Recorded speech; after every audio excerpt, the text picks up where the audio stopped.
Welcome back to Reading Bear. Today, we will take a look at some new malicious compliance stories. And if you enjoyed my content, please don't forget to subscribe to my channel and post some bear emojis in the comments. Let's go! First one is titled, Boss Tries to Cancel Our Paid Holidays, We Cancel His Company. This happened a year ago in my old company in Europe. The company was an insurance company, which had its own software department, where 6 guys worked, including me. When we got a new boss, he started out changing stuff to the worse, e.g. coffee was free before, but we had to pay now, so we drink less coffee and stay healthier. The company had also some apartments near a lake which we could use once a year for 3 to 4 days for a small fee. New boss sold the apartments. In general, these changes were no big deal, just minor annoyances. However, somehow the new boss had a grudge against the software development. In general, every department managed their own vacation days, you just had to make sure that work continued. In software development, we made sure that every day at least 2 people were in the company, and we calculated our vacation days into release plans, to not delay releases. New boss demanded that we cannot do this anymore, he needs a filled-out form to request vacation days. The form also included reason for the vacation day. Other departments still were free to manage their vacation days on their own, so we went to HR. HR told us that this counts as discrimination, and moreover it is illegal to ask for a reason why the vacation day is needed. With this information, we go to new boss and tell him this. New boss says the reason only has to be filled out for special cases. In my country you get additional free days when you're moving, a relative dies, etc. In these cases you have to give a reason for the vacation day, otherwise it counts as a normal vacation day. As for the discrimination part, we said he has to apply the new rule for all of the company or none. If he would do this for all the company, he would be sitting hours a week approving vacation day forms. New boss says he'll think about it. A week later a firm-wide meeting is scheduled by the new boss. In the meeting, he announces that the software development department will be outsourced into its own company. We will stay in the same building etc. but be our own company, and our only customer will be the company that we worked for so far. 1-0 for new boss, as for now the vacation day rule is valid for the whole company. We try to annoy the crap out of him with his stupid rule, e.g. by filling out forms for every day when you want a week off, but he's approving each form and doesn't seem to mind the extra work. He also never tries to reject a form, as he know then crap would hit the fan. A new semi-big project comes and we have to plan it. We scheduled it from January until the end of April, and in the schedule, as usual, we plan for vacation days etc.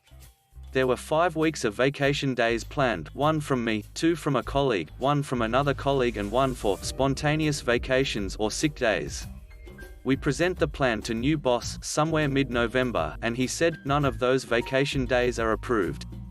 If you do not go on vacation days, we can finish the project by end of March. He doesn't realize that 5 weeks of vacation days by different people doesn't count up for 5 weeks where everyone is working. We said that the vacation days are not planned on an exact date, but as soon as we know the exact dates we will fill out the forms. New boss says he's going to reject the vacation days and wants the project to finish end of March, which wouldn't even possible if we didn't go on vacation days. We try to reason with him, but he won't listen.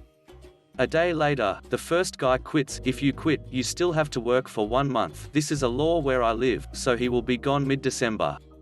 End of November, me and another one quit, and mid-December 2 more. The company is left with only 1 employee. This employee went to boss and said that he wants to switch to another department. New boss granted it, so each and every one of new boss's software development company left the company within 2 months. What's even better, 2 of the guys that quit made their own company, and their biggest customer is the main company of the new boss. He basically lost his employees and pays them now as another company, where they can schedule and plan how they want, and cost double than he would have to pay them as employees. The next one is titled, All Paper Goes into Garbage Receptacle Labeled Paper. Happened a few years ago when I first moved into a new apartment. This is a brand new, 3-unit small apartment building and I was the first and only tenant. My landlord strictly enforces the city's garbage and recycling laws, hence he kept reminding me to put the right kind of trash in the properly labeled receptacles: garbage, paper, cardboard, and recyclables. I'm familiar with these laws since in my old place, they enforce it too. Both places are in the same city, so same garbage laws. One day I received a borderline passive-aggressive message asking me to make sure I put all my paper trash in the right bin labeled paper. But I'm 100% sure I've been doing it right. The following week, he texted again, and this time it was more explicit that I have to start putting my paper plates, paper towels, and cardboard takeout boxes in the paper, cardboard receptacle, because he doesn't want to get a ticket for not following the city's garbage laws. He said I've been disposing these into the regular trash bin and that could result in fines that I'm going to have to cover. But I know that he's wrong, since paper plates, soiled paper products, tissues, towels, napkins, etc., and waxy, oily takeout boxes, like pizza boxes, are not supposed to go in there but in the regular trash instead. I asked him several times if I'm supposed to do that, since these are just treated as regular trash by the city. I even printed a pamphlet from the city's sanitation website that clearly lists these not accepted paper, but he sounded pretty sure of what he wants. I was left with no choice but to comply, so for a whole week, all my trash that has a sliver of paper goes in the paper receptacle: toilet paper, wet wipes, oily paper bags, pizza boxes, Chinese takeout boxes, etc. And lo and behold, we got fined $100 by the city's sanitation department.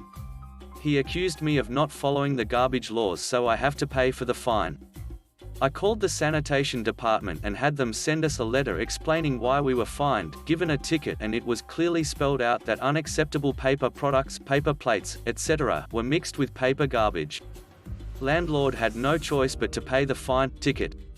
The next one is titled, "District Manager Tries to Throw Me Under the Bus When Caught Not Doing His Job and Inadvertently Provides Self-Documentation to the President Owner that He's Lying." I'm the HR director for a small company of between 250 to 300 employees, and I comprise the entire HR department. Part of my role, obviously, is recruitment.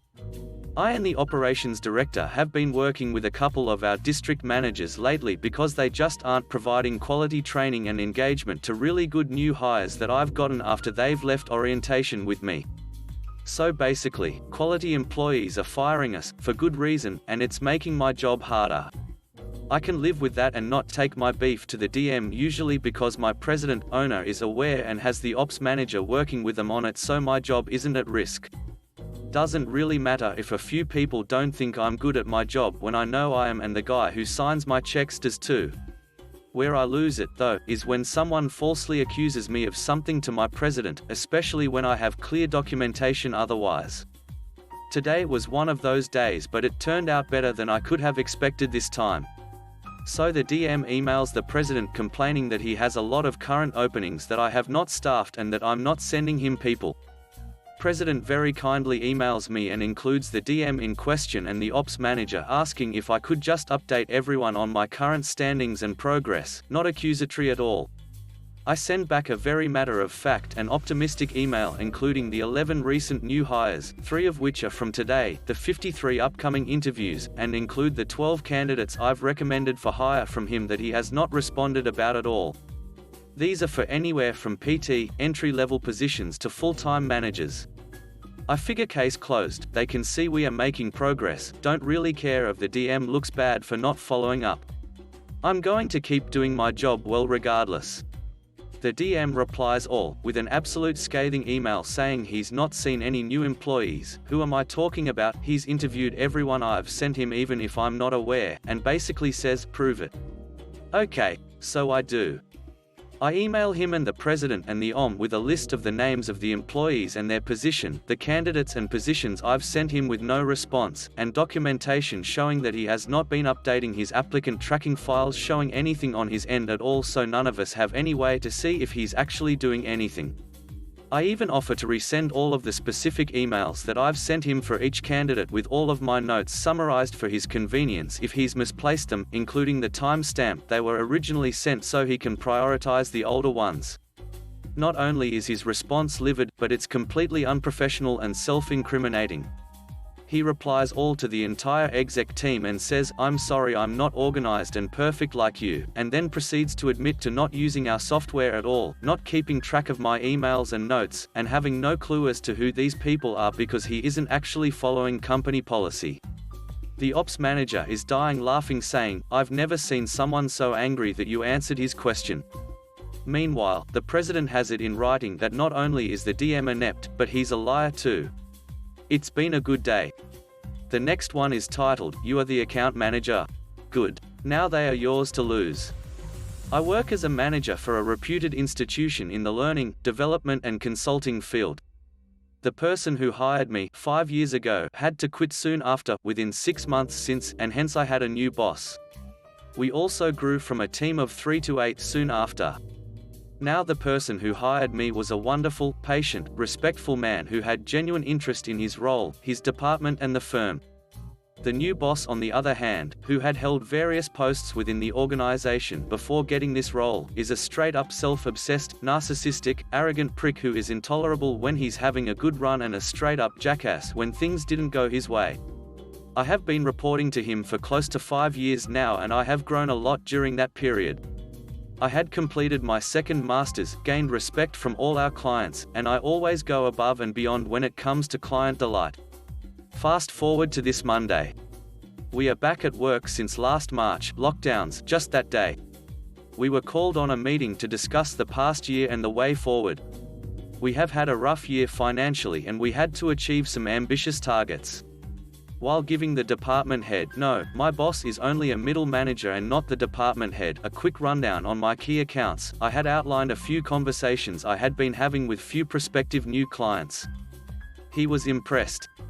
Later after the meeting, my boss called me aside and gave a very crude speech about how I should focus more on my delivery areas and only pass on future business prospects to him since he's the account manager.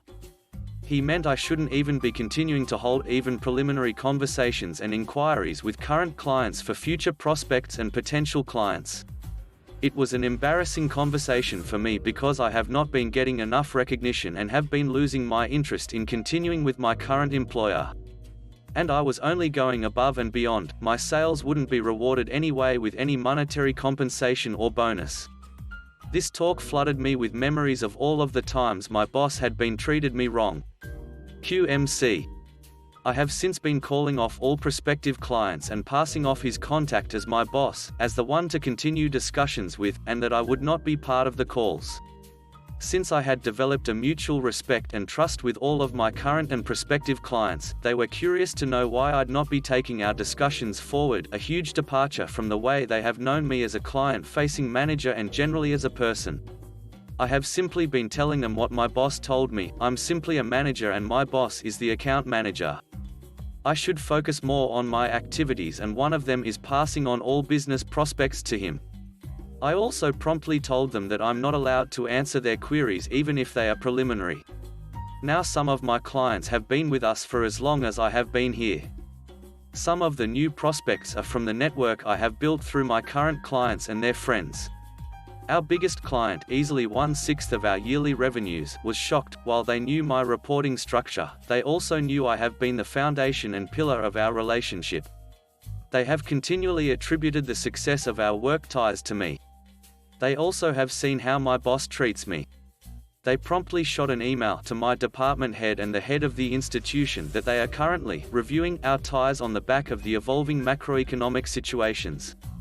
2 of the other prospective clients have already told me that they won't be working with people who disrespect their own and have pulled back. Respective, professional and respectful emails were returned as a reply to my email connecting them with my boss. So I'm off for the weekend with a renewed hate for my workplace. My boss is off for the weekend after losing our biggest client and close to 1/3 of the target financials perspective for the FY 2021 to 2022. Note, we had an abysmal FY 2020 to 2021. My department head is off for the weekend after reviewing some of these emails with my boss. The institution head has called me in for a quick chat next week.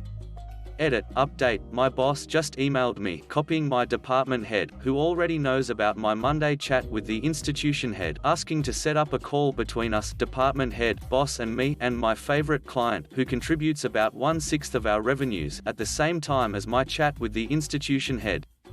I am not acknowledging, responding to the email, because weekend. The next one is titled, Sure, I can do that. Have you ever met those people who just have no business raising children? I sure have. I refer to them as stepmother and father. Now, this is not the subreddit to go into the details of why children should stay far, far away from them, but to give an idea, stepmom loves power and is skilled in the art of physical and emotional abuse. Father has never protected another soul in his life. Now, my 2 siblings and myself are adults now and have gone our various ways, each choosing a different level of contact with our father and no contact with stepmom. We all were content with this and figured that all would be good now that no minors remain in their care. But oh, were we wrong. I'm minding my own business and I receive an email from father. You see, they decided that they didn't like their empty nest and lack of control of another human, and father liked the idea of some extra money, so they were applying to become foster parents. Of course, he worded this very differently. Now, to become foster parents, the state social worker would be sending out a questionnaire to us. Well, 2 out of the 3 kids. They didn't even bother with the oldest. So he lets me know that I'll be receiving an email from a social worker and he requested that I complete this questionnaire and send it in.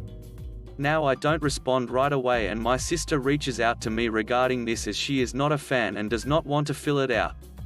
She informs our father of all the reasons that she doesn't agree with them fostering children and he decides to ignore the facts of our childhood and claim that she has no reason to be upset. She just needs to fill out the form honestly so they can foster. Father also reaches out to me again, complaining about my sister's response and asking me if I'm going to be difficult or just fill out this questionnaire for them. He claims that our childhoods were just fine and he just needs this done. Well, who am I to not honestly fill out this form? I tell him that I'll fill it out. I pull up the form that the social worker sent and fill it out honestly. I detail specific events that occurred that clearly illustrate why they shouldn't be in charge of children. My sister also chooses to follow his request and responds honestly to the social worker. He doesn't get to directly see the form, but he's happy that I choose to fill it out. Father and stepmother are confident that they're going to become foster parents. Father is seeing the dollars and stepmother is ready to have some power. Except the social worker calls them in for a meeting. She brings up the various issues and situations that were listed in the forms we filled out. Father and stepmother are quite shocked and they don't have any good responses. The state decides that they would not make good foster parents and their application is denied. And you better believe that father was quite upset and asking us what did we say, why would we mess this up for them, so on and so forth. Dear father, you asked me to fill out the form honestly, and I did just that. The truth did not help your case one bit.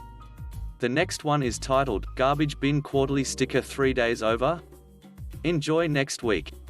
So some background, I live in a small town upstate New York, cold, with paid garbage pickup. We pay quarterly for 3 months at $80 for weekly pickup of the 65 gallons bin. The 65 gallons bin holds roughly 3 full kitchen garbage bags. We also get free, another same size bin for single stream recycling. They use a truck that grabs the bin, dumps it and moves on. Our sticker is just over January and my pickup on February 3rd. We've been living here 5 years now and never an issue with a few days over, until now. I noticed they didn't take our bin sticker over 3 by days and moved on. Annoyed because many people use their single stream recycling container for garbage and they pick that up no problem. Understanding this was my fault, but hoping to cut some slack for not being a jerk and using my other bin, so cue to next week. For our town, if you have more garbage than the bin can hold, you can buy a 13-gallon sticker for $2, 1 kitchen bag, or 33 gallons for $3, holds 2 kitchen bags. Obviously $3 is the best choice as I have now a lot of garbage, but the point is to be maliciously compliant. So I buy 15 $2 stickers. Cue next week garbage. I still haven't gotten my bin sticker. Just oh so busy, so I guess I'll leave that by the house. Oh. And no recycling this week, so I guess that'll be left at the house as well. I load 15 garbage bags with a sticker for each and place them at the end of the driveway. Normally with extra garbage they empty the bins first and use those bins for the other garbage to go into truck. But without the bins there, they need to get out of the truck to toss every single bag one by one in 10°C weather. This is a top-loaded garbage truck, not back-loaded, so each bag will need to be thrown up and in by about 8 feet. So the days comes and I can tell how utter upset he is. Pulls up truck and doesn't get out for a few minutes. I see him take out his phone and not angry but visible upset talking to someone. He then gets out and spends about 10 minutes trying to get these bags over 8 feet toss one by one and failing on many. He throws his arms upon a what the duck motion directed at no one as his frustration builds. In the end he got them all, yay, and red-faced upset got back into the truck and almost peeled away. Duck you buddy. The only place to buy the bin stickers is Town Hall, which is open 10 to 2 Monday to Friday. You didn't let me go over a few days in the middle of winter and a pandemic? The last one is titled, Cost My Company $10,000. So, I worked a full-time shift work job, where we changed between two positions based on the day and hours. If we were rostered on Monday to Friday, 6 o'clock to 1800, we were at one position, and weekends, night shifts, 1800 to 6 o'clock, public holidays we were at the other. We received weekly rosters to show where we were working, and the company faced heavy fines if a position was unmanned. I knew a public holiday was coming up, but the roster had me on the regular Monday to Friday position. I approached my manager and explained, who said she would check it out. Further info, I was told by our head office that I would be the manager when the old manager quit, and while I was on holiday, they hired this girl, who had zero experience as a manager or on the site, where I had been on the site for 8 years and had been assistant manager, so I was not inclined to put myself out to cover her or the company. When I came in for my next shift, I found a note from her to just follow the roster, even though it was wrong. Sure thing. I spent 12 hours watching movies and doing absolutely nothing at 2.5 times pay (PH) rates. I literally took my shoes off and spent the day with my feet up on the desk. The company got a minimum $10,000 fine for not having the other position manned, and the manager got blasted for not using common sense. Thanks for listening.